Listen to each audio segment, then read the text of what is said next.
A continuación, tiene el uso de la voz la doctora Carmen Vázquez, de quien me permito leer una breve síntesis.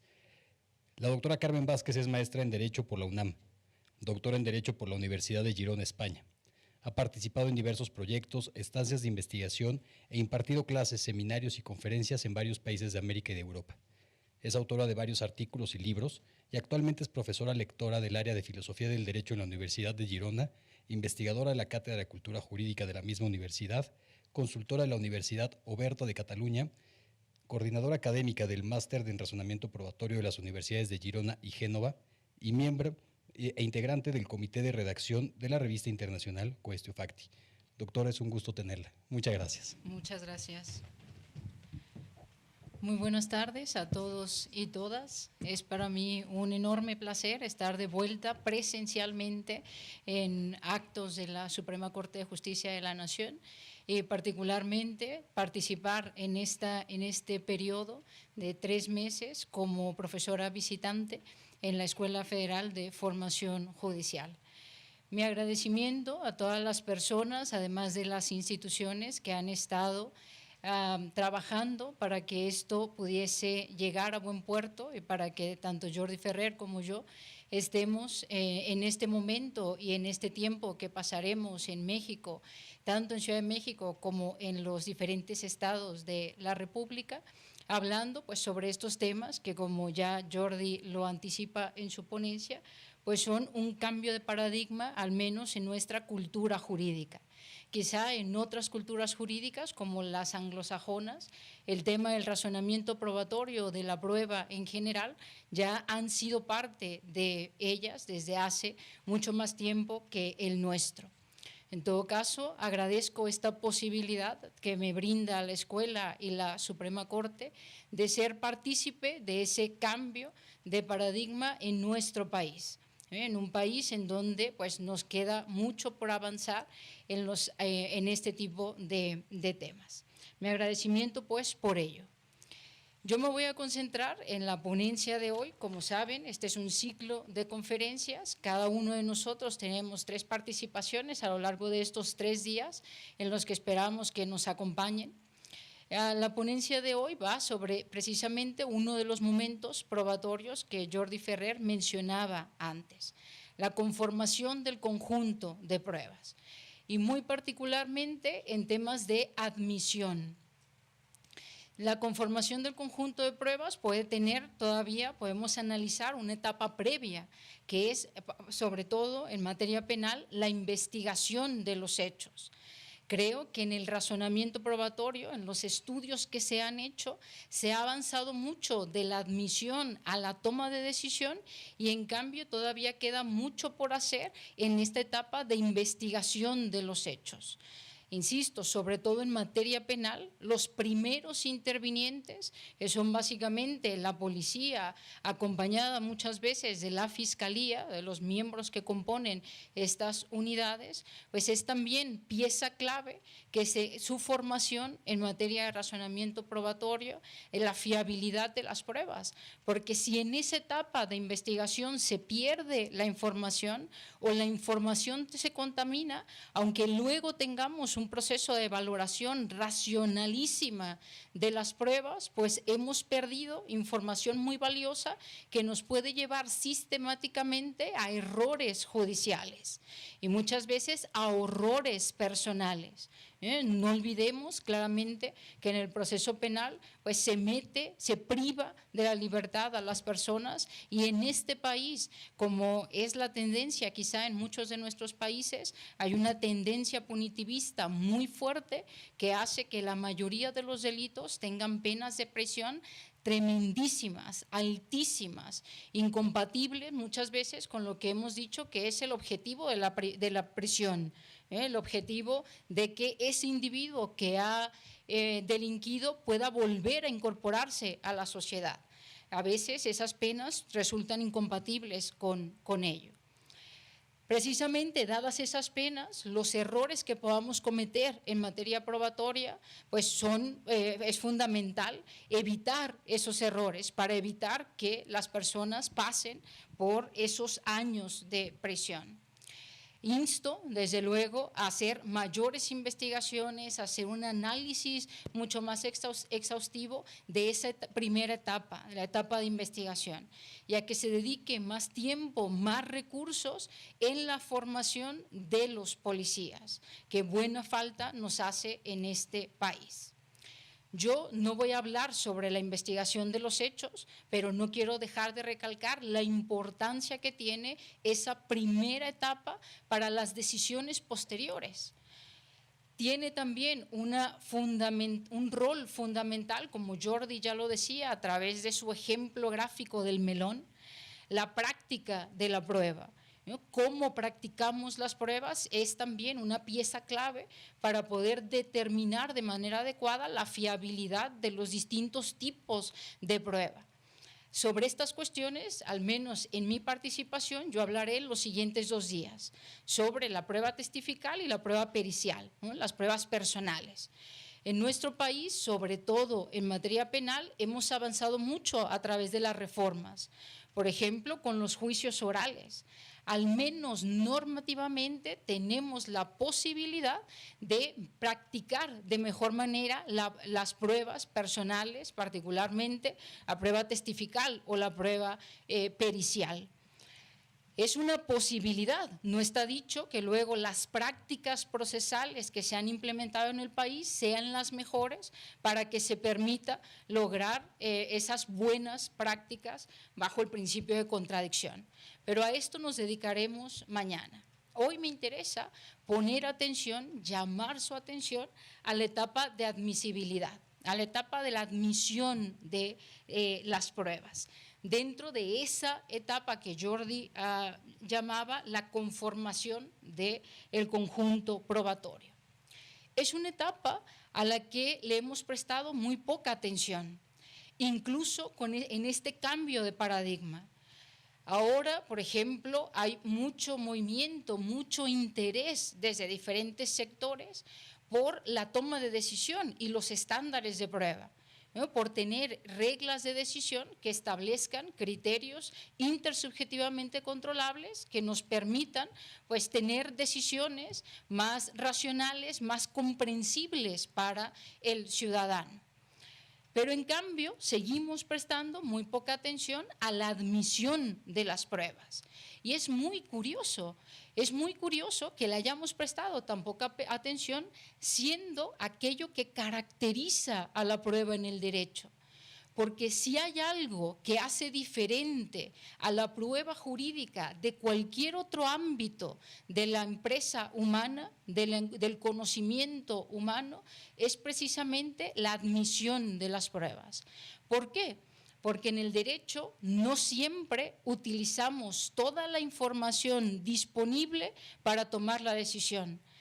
A veces excluimos información relevante porque se han establecido reglas que tienen otros objetivos, que tienen el objetivo, por ejemplo, de proteger otros derechos fundamentales. Y tenemos, por ejemplo, el criterio de la ilicitud probatoria, para dejar fuera información que, pese a su relevancia, estamos dispuestos a pagar el costo de excluir esa información y no tomar las decisiones con esa información, pese a que puede ser relevante y hasta fiable, en algunos casos de ilicitud probatoria.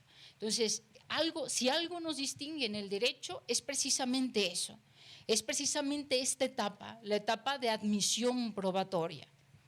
Cuando se afirma muy rápidamente que el derecho, la prueba en el derecho se distingue de otras áreas porque hay reglas que regulan la actividad probatoria, la primera pregunta que deberíamos hacernos es, bueno, ¿qué reglas? ¿Dónde están las reglas? Podemos ver, por ejemplo, que cuando hablamos de libre valoración de las pruebas, ese sistema se caracteriza precisamente porque no hay reglas. Entonces, ahí, en ese sistema, no podemos sacar el argumento que la prueba en el derecho se caracteriza por la presencia de reglas, porque no hay reglas. A veces tampoco hay reglas, al menos reglas significativas en la práctica de las pruebas. Pero en cambio hay reglas muy importantes en la etapa de admisión.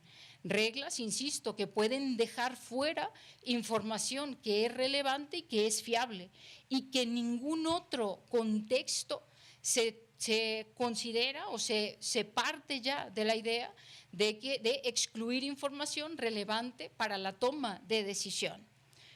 En ese sentido, es pues muy llamativo que tanto teóricamente como en la práctica hayamos prestado tan poca atención a la admisión.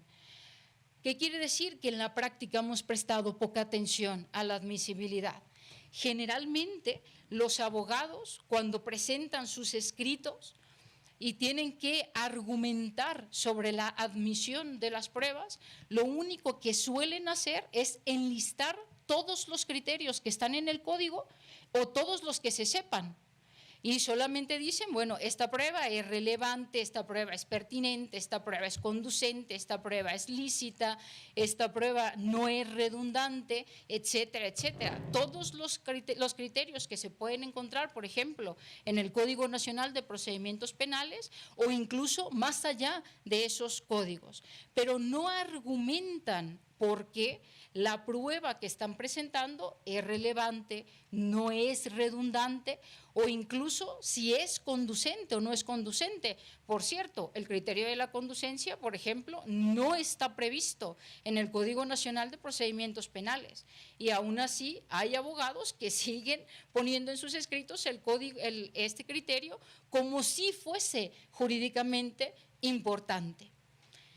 Eso por el lado de los abogados. Por el lado de los jueces se ha visto sistemáticamente, no solamente en nuestro país, en la mayoría de los países de nuestra tradición o de tradición romano-germánica, se ha visto cómo los jueces sistemáticamente admiten todas las pruebas que son ofrecidas y que no hay propiamente un trabajo de exclusión probatoria, excepto, claro está, de las pruebas ilícitas. El criterio de la ilicitud probatoria ha tenido un impacto muy fuerte en sistemas como el mexicano, a tal punto que el cambio que hemos tenido ha dado lugar al llamado juez de control o juez de garantías en otras latitudes, cuya función supuestamente principal es precisamente la exclusión de pruebas ilícitas. Aunque en un modelo bifurcado tradicional, es decir, en un modelo en donde hay un juez de admisión y un juez de valoración, la tarea del juez de admisión es precisamente la conformación del conjunto de pruebas, es decir, decidir cuáles de las pruebas ofrecidas por las partes son relevantes, cumplen con los otros criterios señalados por la legislación y cuáles no. En nuestros sistemas, estos jueces, nuestros jueces que deciden en esta etapa de control o de garantías en otras latitudes, no han hecho esta tarea. No han hecho la tarea de decidir claramente con los criterios previstos en la legislación cuáles son las pruebas que deben conformar el conjunto probatorio y cuáles deben quedar excluidas. Y puede haber muchas explicaciones e incluso algunas explicaciones muy razonables de por qué esto no es así. Algunas veces una de las explicaciones muy habituales es los abogados, porque cuando esa prueba tuvo que ser admitida porque es relevante, se está violando mi derecho a la prueba.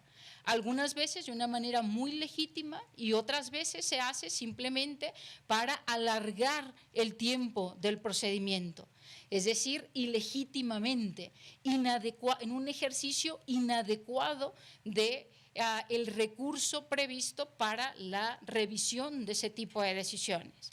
¿Y qué dicen los jueces? Sensatamente, prefiero admitir esa prueba y que no se amplíe más, que no se alargue más el proceso judicial, que luego ya en valoración se verá. En el mejor de los casos, en valoración se verá.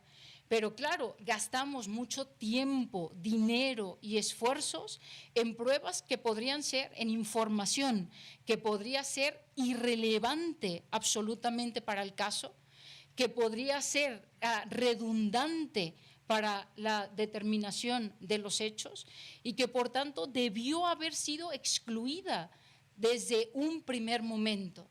tenemos que tomar ese tipo de decisiones en la etapa que corresponde, es decir, en la admisibilidad, para poder después, en el juicio oral, cumplir lo que se establece, por ejemplo, en el Código Nacional de Procedimientos Penales, que es tener una única audiencia concentrada.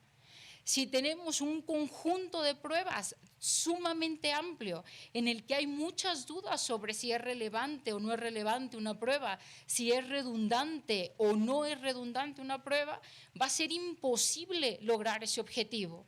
No hay poder humano que en un tiempo tan limitado como el que supone una audiencia pueda tomar las decisiones que se debieron haber tomado en otras instancias, en momentos procesales anteriores.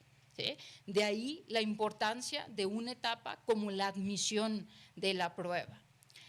Decía, por ejemplo, que en otras culturas, como en la cultura anglosajona, el razonamiento probatorio ha tenido un impacto ya desde hace muchísimo tiempo. En las facultades de Derecho se estudia sistemáticamente evidence, está la asignatura continuamente en las facultades de Derecho, etcétera.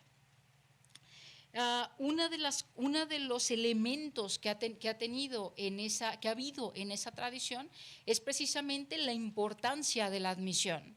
A diferencia de nuestros sistemas, en los sistemas del common law, la etapa de admisibilidad es una etapa básica, es una etapa fundamental. Fíjense si es tan fundamental que la mayoría de los procesos judiciales se deciden ahí. Si nosotros vemos las estadísticas anuales de un país como Estados Unidos, que claramente es un ejemplo paradigmático de los países del common law, vemos cómo cerca del 94%, 95% de los casos que inician un proceso judicial, se terminan en esta primera etapa y no van al llamado trial, es decir, no llegan hasta el juicio oral. Se terminan en esa etapa anterior porque hay varios mecanismos que están previstos justamente en la etapa de admisibilidad para empezar a tomarse muy en serio la relevancia de las pruebas. La relevancia de las pruebas es un criterio, el criterio epistemológico fundamental para decidir la admisión de la prueba. Hay otros criterios, pero el inicial es la admisibilidad. Hago alusión al contexto estadounidense no solo para poner en el escenario esta diferencia de culturas jurídicas, sino también para llamar la atención respecto de lo siguiente. Si nosotros estamos defendiendo la relevancia de la etapa de admisibilidad y que los jueces deberían decidir adecuadamente, por supuesto que esa obligación judicial debe venir acompañada de la información necesaria para decidir adecuadamente. Si los jueces y juezas no tienen en esa etapa inicial la información completa, la información oportuna para decidir si un elemento de juicio es relevante o irrelevante, es conducente en caso de que exista ese criterio en la legislación correspondiente, o redundante, entonces no podemos exigirle al juez que tome esa decisión. Para que el juez pueda tomar esa decisión, tiene que estar esa información sobre la mesa. Y esa información sobre la mesa, ¿quién la pone? ¿Quién la debería poner? Los abogados, las abogadas o los fiscales en el caso en materia penal. Se debe argumentar por qué un elemento de prueba es relevante o es irrelevante. Y esto se sabe muy bien y se hace de manera muy adecuada en culturas como la estadounidense, en culturas en general del common law. No se hace en nuestros sistemas. Algunas veces hay incluso audiencias orales para decidir la admisibilidad, porque hay cuestiones, por ejemplo, en materia de prueba pericial, que para poder decidirse adecuadamente hay que escuchar a las partes. Hay que escuchar incluso algunas veces qué tiene que decir el testigo. Aquí, por ejemplo, en materia civil, cuando se pide a los abogados que nos hablen en su demanda o en la contestación de la demanda cuáles son las pruebas que van a ofrecer, hablan de un testigo en el que no se dice exactamente qué va a decir el testigo. ¿Cómo le podemos decir al juez que decida sobre la relevancia de un testigo si no sabemos qué va a decir el testigo? ¿Cómo podemos decirle al juez que decida sobre la relevancia de una prueba pericial si no sabemos qué va a decir el perito? Tendríamos la necesidad de contar, por ejemplo, con el informe pericial o de saber que las partes brinden más información sobre qué va a decir un testigo, sobre por qué ese testigo lo que va a afirmar es relevante para el caso concreto. Si nosotros no modificamos esas prácticas y no obligamos, no buscamos la manera de construir una cultura jurídica en la que se brinde esa información, y lo que quiere decir a grandes rasgos que desde el inicio de un proceso judicial haya información completa sobre un caso bien delimitado, entonces va a ser muy difícil que se pueda establecer una etapa de admisibilidad sólida, pero también va a ser muy difícil que podamos lograr el objetivo de un juicio oral concentrado en donde se puedan decidir racionalmente las cuestiones.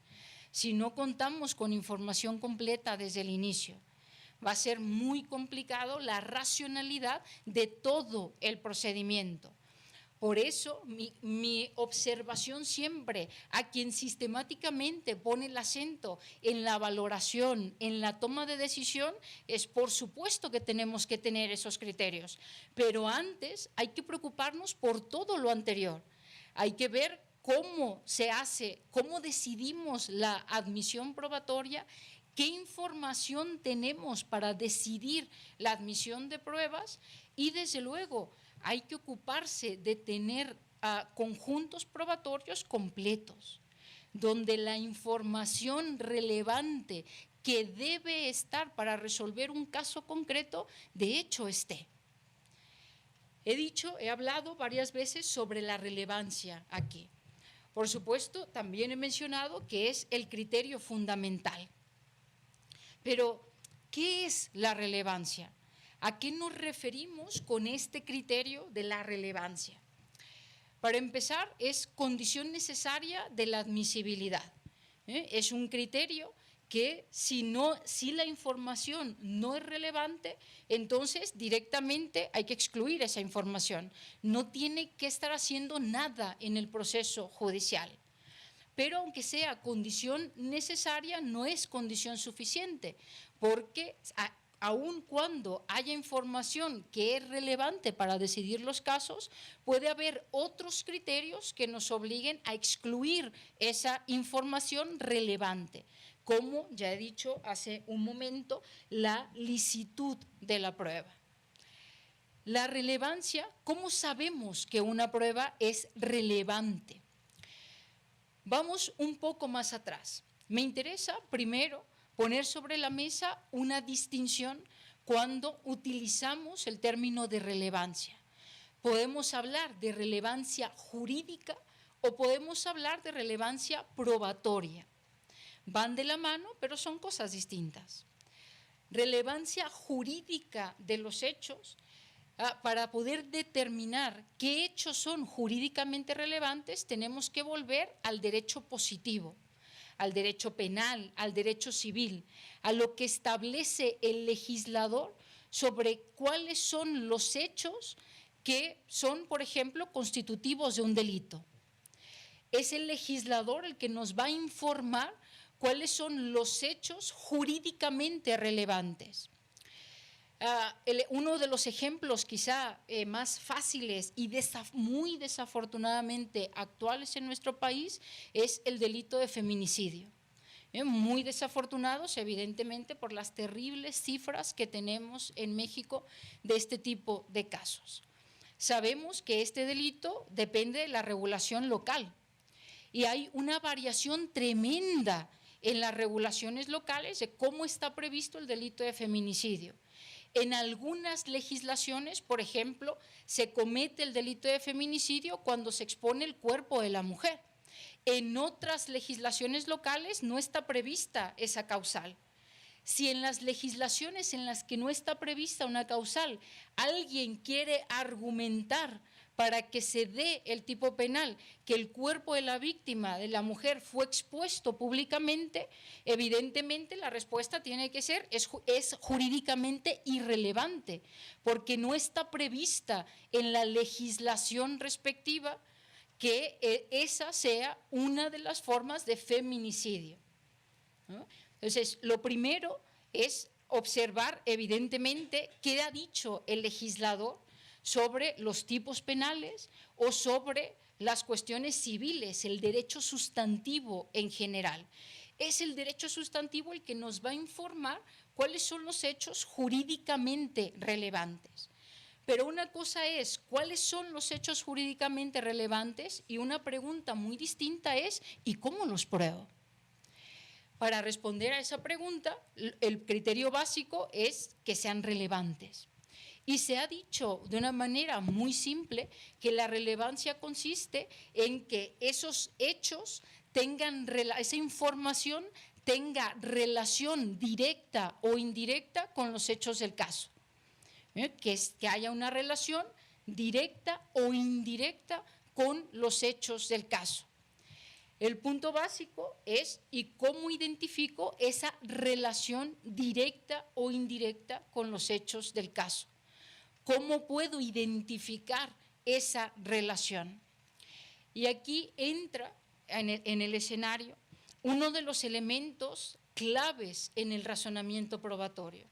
Una de las nociones que se han puesto muy en boga y que, sobre la cual hay mucho que debatir, no tanto sobre la noción, sino sobre qué constituye una generalización aplicable al caso. Las generalizaciones que se emplean en todas las decisiones judiciales y en distintos tipos, evidentemente, de decisiones, entre ellas la admisión a través de la relevancia. Algunas veces, y les sonará mucho más el vocablo, les hemos llamado máximas de experiencia.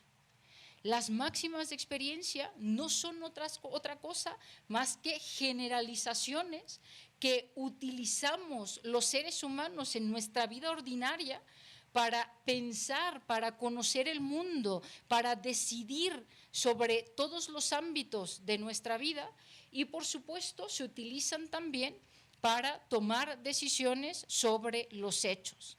Esas máximas de la experiencia o generalizaciones son muy informativas también para decidir cuestiones sobre la relevancia. Ese conocimiento que tenemos sobre cómo funciona el mundo es fundamental para que sean ellas quienes nos informan sobre si existe esa relación o no. Esas generalizaciones o máximas de la experiencia pueden tener fundamentos muy distintos. A veces el fundamento es científico.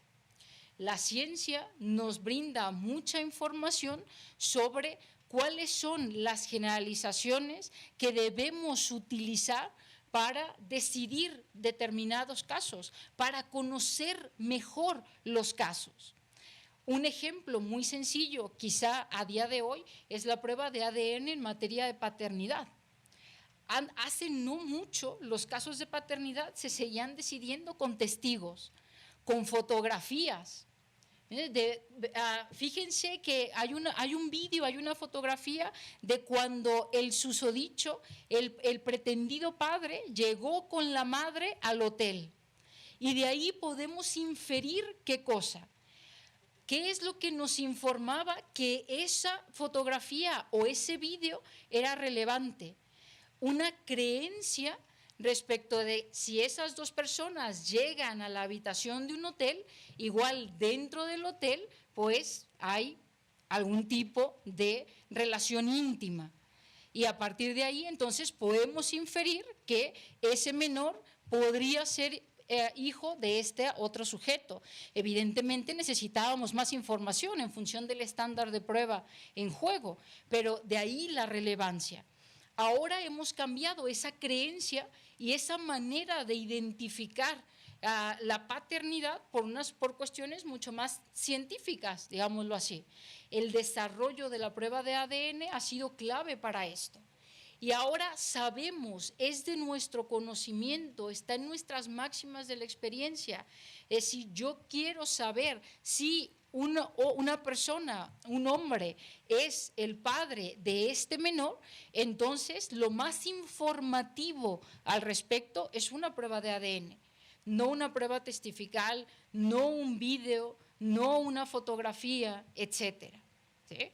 Esas generalizaciones, la prueba de ADN nos brinda información altamente fiable sobre el parentesco a partir de la cadena genética entre dos personas, me permite entonces hacer o identificar esas relaciones de relevancia entre la información que se presenta y los hechos que deben ser probados. Desafortunadamente, no siempre tenemos generalizaciones fundadas en conocimiento experto. Otras veces utilizamos máximas de la experiencia o generalizaciones cuyo fundamento empírico son la experiencia de una sociedad determinada. Lo que se cree, lo que consideramos en una sociedad determinada. Y desde hace tiempo, evidentemente, se dice, y es una obviedad quizá, que los jueces y las juezas son hombres y mujeres de la sociedad. Pertenecen a una sociedad que defiende determinadas creencias, determinadas prácticas, etc. Y muchas veces esas generalizaciones están fundadas en esas prácticas. A veces no son las prácticas sociales, son las creencias individuales. Cuando las creencias individuales o determinadas prácticas sociales son en realidad prejuicios, tenemos muchos problemas sobre la relevancia de la prueba, pero también sobre la valoración de la prueba. La llamada perspectiva de género en materia probatoria ha puesto sobre la mesa todos estos problemas y ha puesto sobre la mesa precisamente la exigencia de, por favor, explicite las máximas de la experiencia o las generalizaciones que está utilizando para poder controlar la decisión sobre la relevancia de las pruebas o la decisión sobre la admisibilidad. ¿En qué sentido? Por supuesto, en sociedades que son machistas o en individuos que son machistas, que tienen prejuicios, se considera como relevante, se considera como informativo ciertos elementos de juicio, cierta información que en realidad no lo es, que en realidad nada me dice sobre los hechos del caso. Pero como el fundamento es mi propia creencia o las creencias sociales, entonces se nos han colado muchas veces como relevantes cuestiones que son en realidad irrelevantes para la decisión de determinado tipo de casos. Entre ellos, por ejemplo, el comportamiento sexual de la víctima, el historial sexual de alguien que afirma haber sido víctima, por ejemplo, de una violación o de cualquier otro tipo de delito sexual.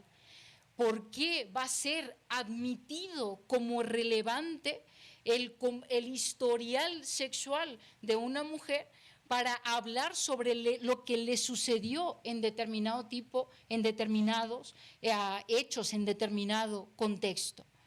Uno de los ejemplos que quizá a todos nos estremeció, que pasó hace muy poco, afortunadamente no fue en nuestro país, aunque desafortunadamente sí en el contexto latinoamericano, fue el de la tanga roja en Perú.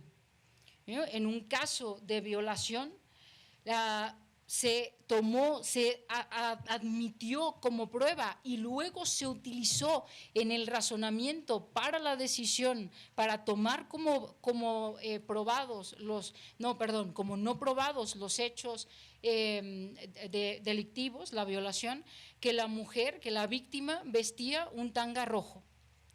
Y el argumento de los jueces y de las juezas, porque era además un tribunal compuesto por varias mujeres, era si la mujer llevaba como vestimenta una tanga roja, es que fiesta quería.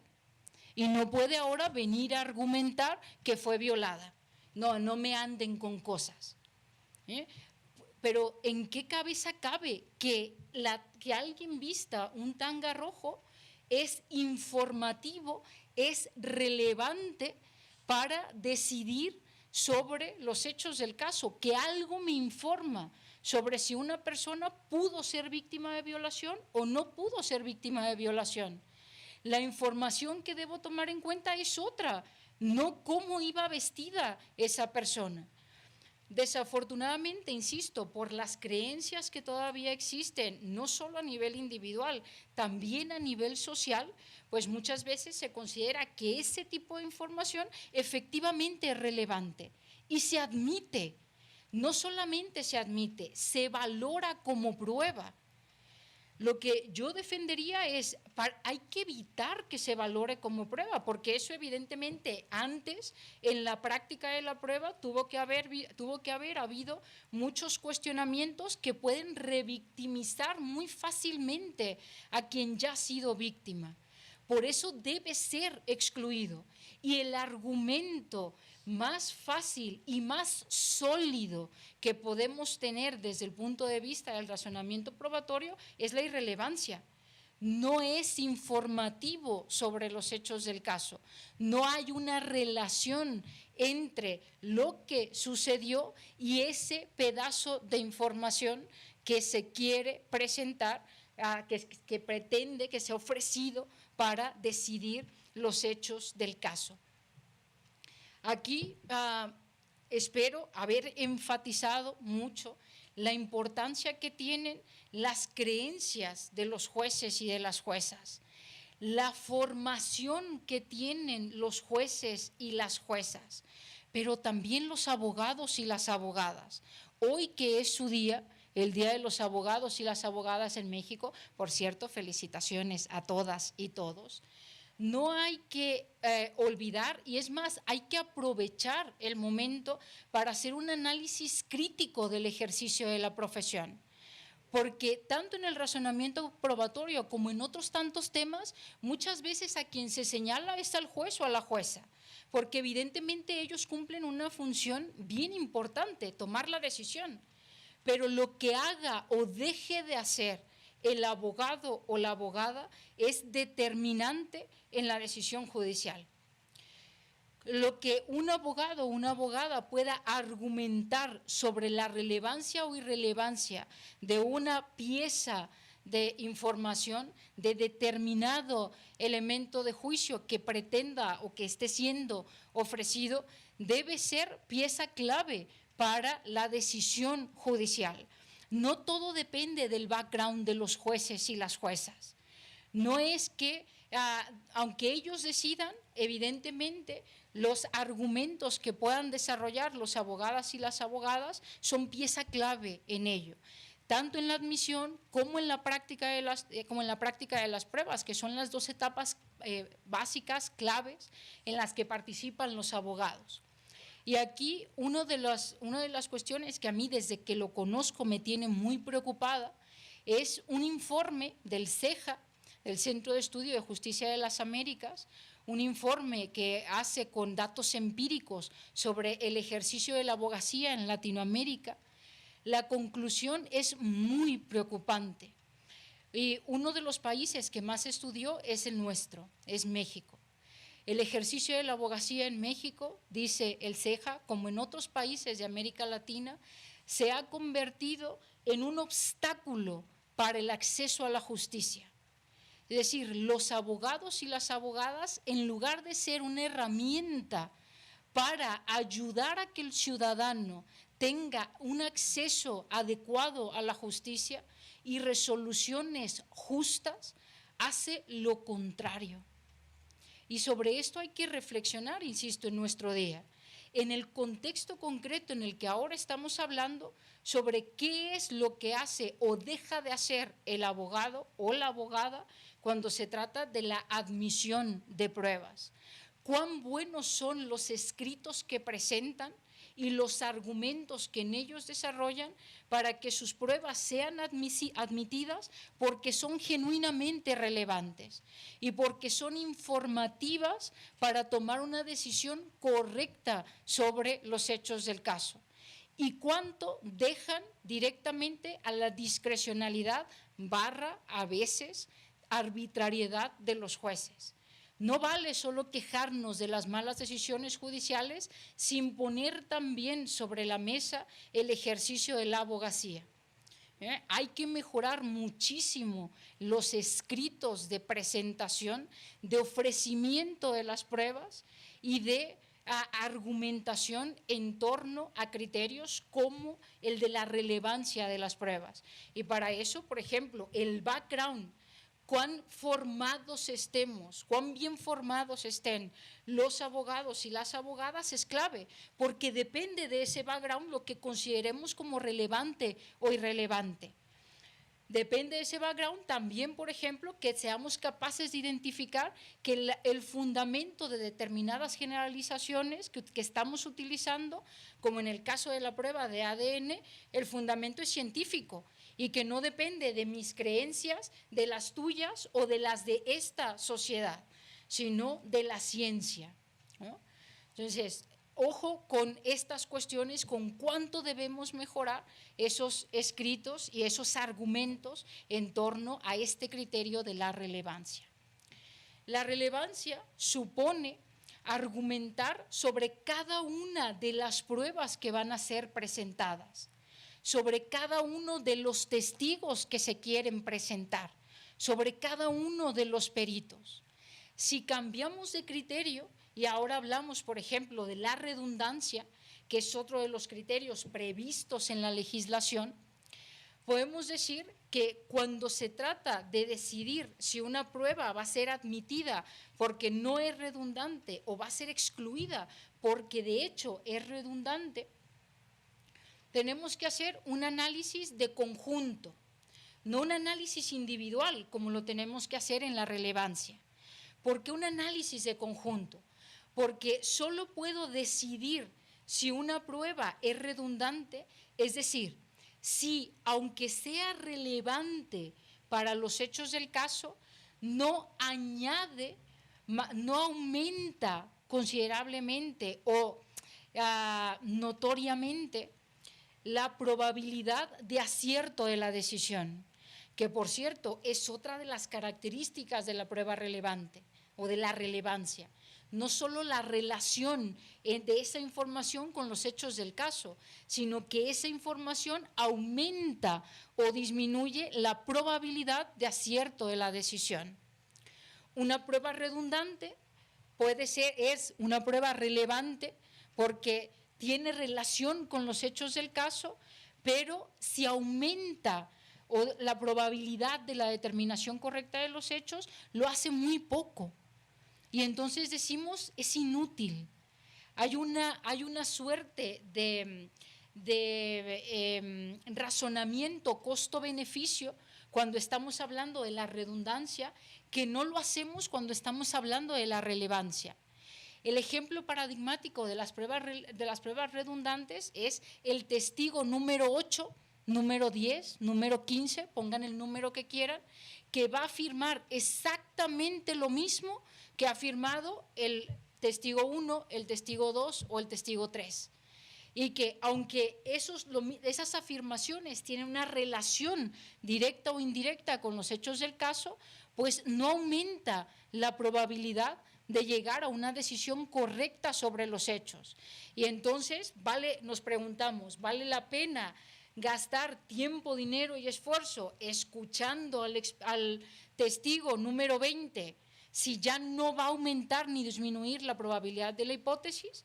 Si la respuesta es no, entonces exclusión de ese testigo, porque ya no aporta mayor probabilidad a en la toma de decisión, ya no aumenta o disminuye esa probabilidad.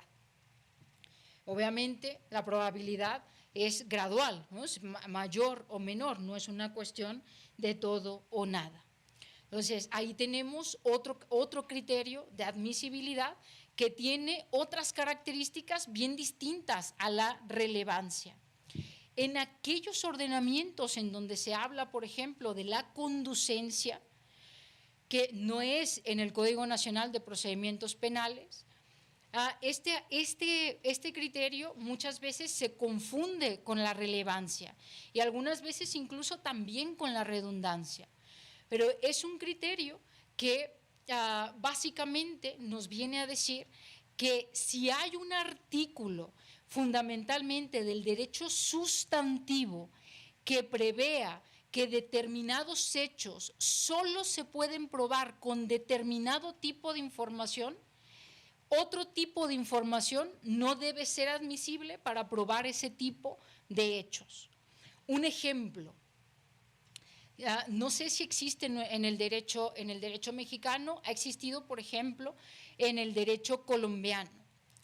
Para probar la compraventa de un inmueble, solamente según el ordenamiento sustantivo, solamente se puede probar esa compraventa a través de los actos notariales y no puedes probar esa compraventa a través de otro tipo de elementos de juicio.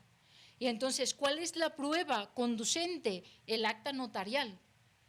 Si yo pretendo probar que hubo un contrato de compraventa, por ejemplo, a través de un documento que hemos firmado Jordi y yo, entonces ahí se podría aplicar el criterio de conducencia diciendo esa prueba es inconducente porque el legislador ha previsto que estos hechos se prueben solo con este tipo de información.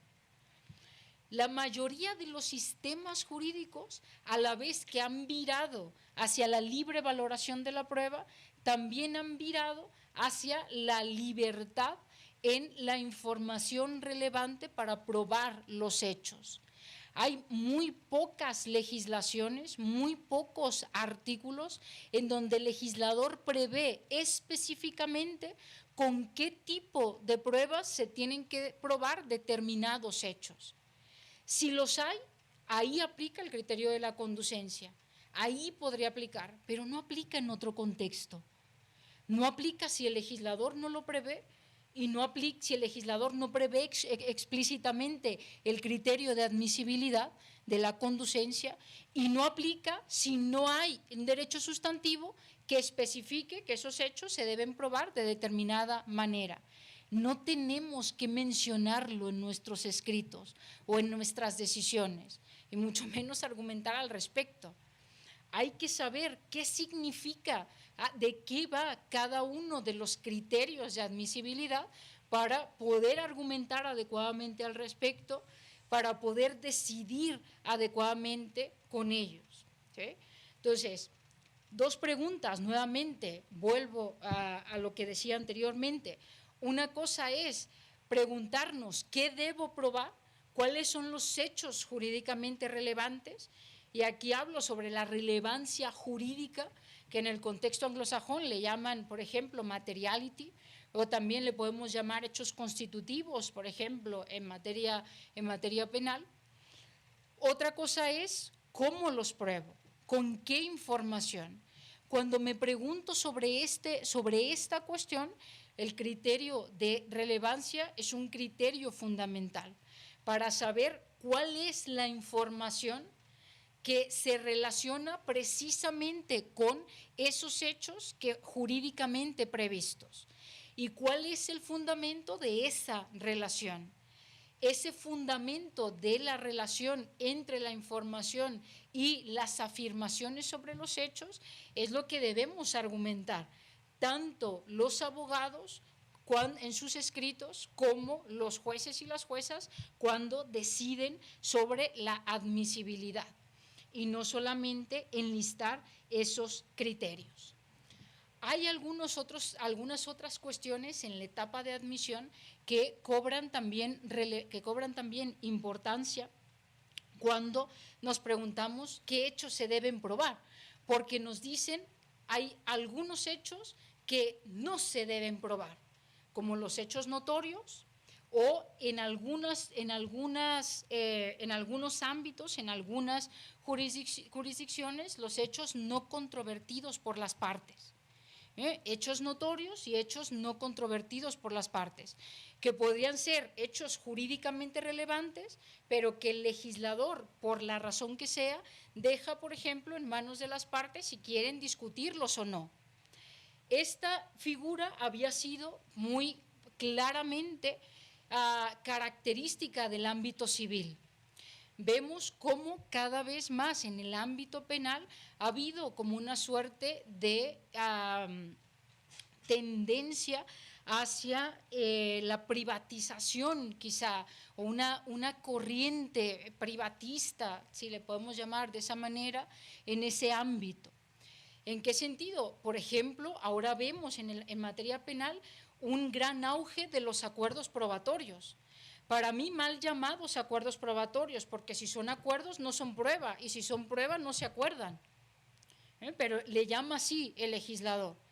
Y a través de los acuerdos probatorios, entonces, se ha ido evitando, se ha ido permitiendo que las partes decidan qué hechos no van a discutir, qué hechos dan por sentadas entre las partes. Hay muchísima discusión sobre esto, porque nuestros sistemas jurídicos, no solamente el mexicano, el español también claramente, y desde luego el estadounidense, está abusando de esa figura. En nuestro sistema, por ejemplo, de los juicios breves, si no recuerdo mal, le llaman abreviados, juicios abreviados, procedimientos abreviados en el contexto mexicano, en donde se deciden muchas veces de una manera demasiado rápida, sin mayor prueba, casos que pueden llegar a tener decisiones, con los que podemos llegar a decisiones erróneas muy fácilmente. Sobre todo en sistemas, nuevamente, en donde nos hemos preocupado poco porque desde el inicio de los procesos judiciales haya completitud probatoria. Porque si las partes desde el inicio no saben qué pruebas tiene la Fiscalía, cuáles son las pruebas que va a utilizar, pero también las que ha desechado y que no va a utilizar, aunque ha investigado sobre ellas, si tiene información sobre determinados hechos o determinadas cuestiones, entonces, ¿cómo puedes llegar a un acuerdo racional? ¿Cómo se puede llegar a un acuerdo racional si no se tiene toda esa información? Hay mucho debate también sobre la legitimidad del rol de los fiscales en toda esta cuestión. Hay mucha literatura muy interesante al respecto. La Corte, en uno de los manuales que sacó, si no recuerdo mal, se llama Derechos Humanos y Prueba, coordinado por Pablo Robati.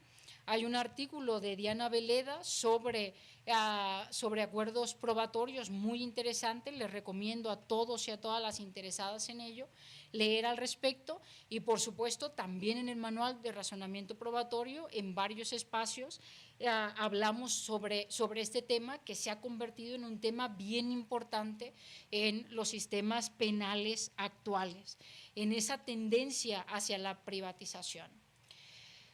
Ya para finalizar, no quiero dejar de decir dos cuestiones sobre los hechos notorios. Es lo que decía también, otra de las maneras de dejar de responder a la pregunta qué hechos se deben probar en una cuestión negativa, ¿no? ¿Qué hechos no se deben probar? Los hechos notorios es una noción que evidentemente, como la mayoría de nuestras nociones procesales, surgió y creció en un ambiente muy distinto al actual, en un ambiente con sociedades mucho más uniformes a las actuales y donde desde luego no había Internet. Imagínense un mundo sin Internet. Algunos de nosotros todavía lo vivimos, otros jóvenes, veo muchos jóvenes, mucha juventud en la sala y también mucha juventud acumulada en la sala, en la que ya crecieron con Internet. Pero el mundo ha cambiado mucho y la noción de hechos notorios tiene que dar cuenta de eso. La noción de hechos notorios tiene que ver con cuán cognoscibles nos parecen los hechos que se están alegando y que por lo tanto ya no requieren prueba. Tradicionalmente ha sido una noción en la que esa cognoscibilidad dependía muy fuertemente de la cultura del juez. Si al juez o la jueza le parecía que eso que se estaba alegando era tan obvio que no se necesita prueba. Quizá todavía el ejemplo que podemos citar y que quizá no sea objeto de debate, la ley de la gravedad. ¿Por qué vamos a probar la ley de la gravedad cuando es incuestionable su existencia incluso en el ámbito científico, al menos a día de hoy? Es un hecho notorio que no requiere prueba, pero que dependían la mayoría de ellos de la cultura del juez. Otra vez, de la cultura del juez en una sociedad determinada. Una sociedad que supuestamente tenía una suerte de consenso cognitivo, en donde se compartían determinadas creencias, se compartía determinada educación, y que eso hacía que entonces esos hechos notorios fueran cognoscibles para todos los miembros de determinada sociedad. Esa es la idea clásica de los hechos notorios. ¿Qué pasa en nuestras sociedades actuales? Nuestras sociedades actuales son dinámicas, son multiculturales. Dinámicas quiere decir que son muy cambiantes, son multiculturales y desde luego las diferencias de clases desafortunadamente se han enfatizado. Podemos hablar hoy en día de un consenso cognitivo que permite fácilmente la determinación de hechos notorios. Me parece que no. Menos quizá en sociedades como la mexicana, en donde tenemos una multiculturalidad muy rica. Es uno de los fuertes problemas de los hechos notorios. No es un problema insalvable, pero sí que hay que argumentar sobre ese consenso cognitivo que podría dar lugar a la determinación de hechos notorios. Pero también tenemos la otra cara de la moneda, la otra cara en la que no depende tanto de la cultura del juez, sino de las fuentes de información que tiene a disposición el juez. Es decir, no depende de que el juez de hecho conozca, sino de que sea relativamente fácil para un juez o una jueza conocer a esos hechos. La fuente más clara de información es Internet. Podemos allegarnos de cierta información que es fiable y que podemos dar por sentada a través de esos medios. Ya no dependemos tanto de la cultura del juez. La cognoscibilidad de la verdad de esos hechos que pueden ser declarados como notorios, podemos encontrarla en estas fuentes. Por supuesto que el punto clave es si esas fuentes son fiables o no. Si la información que se dota en esas fuentes es fiable o no es fiable. Esa es toda la discusión. Nuestra Corte, la Corte Suprema, se ha pronunciado sobre los dos tipos de cognoscibilidad, sobre los dos tipos de hechos notorios en muy diferentes criterios. Pueden ver estas cuestiones en el manual, nuevamente, de razonamiento probatorio. Ahí hay varias citas a diferente jurisprudencia al respecto. La pieza que me parece, digamos, que cierra o que es fundamental en la decisión sobre si se tienen por notorios unos hechos o no, es el derecho de defensa, es el derecho a la prueba. Si uno de los criterios que ha puesto sobre la mesa y que me parece muy buen criterio, la discusión anglosajona sobre estos temas, es si la disputa sobre estos hechos puede ser razonable, si es razonable o no, si se pueden discutir, si la discusión al respecto es es razonable o directamente es solo una cuestión, digamos, de estrategia, por ejemplo, de los abogados. Y ello muy relacionado con el derecho de defensa, con la posibilidad de que las partes puedan argumentar la información relevante que sobre los hechos del caso consideren o tengan a bien para discutir o para argumentar la prueba de los mismos. Si en los argumentos que se presentan se puede o hay un atisbo claro de racionalidad al respecto, me parece que los jueces no deben dictaminar los hechos como notorios y tienen que ser susceptibles de prueba.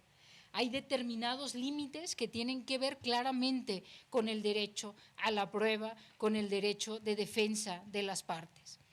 Pero es una noción que, insisto, creo que ha variado mucho, debe variar mucho la manera en la que nos acercamos a ella actualmente, en las sociedades actuales. Cierro con esto mi participación enfatizando precisamente este punto del derecho a la prueba. El derecho a la prueba exige que las partes puedan presentar toda aquella información relevante sobre los hechos del caso. Esto quiere decir, otra vez, que se debe argumentar sobre la relevancia y que los jueces y las juezas deben considerar a este como un criterio clave, como una pieza fundamental. Por cierto, nuestros legisladores le han llamado pertinencia. Yo aquí le llamo relevancia probatoria, el legislador le llama pertinencia. Llamémosle pertinencia, llamémosle relevancia probatoria, pero es una pieza clave en el derecho de defensa, es una pieza clave para iniciar con el pie derecho el razonamiento probatorio que se va a desplegar a lo largo de un proceso judicial. Muchas gracias por su atención. Igual que Jordi, estoy abierta a sus preguntas y comentarios.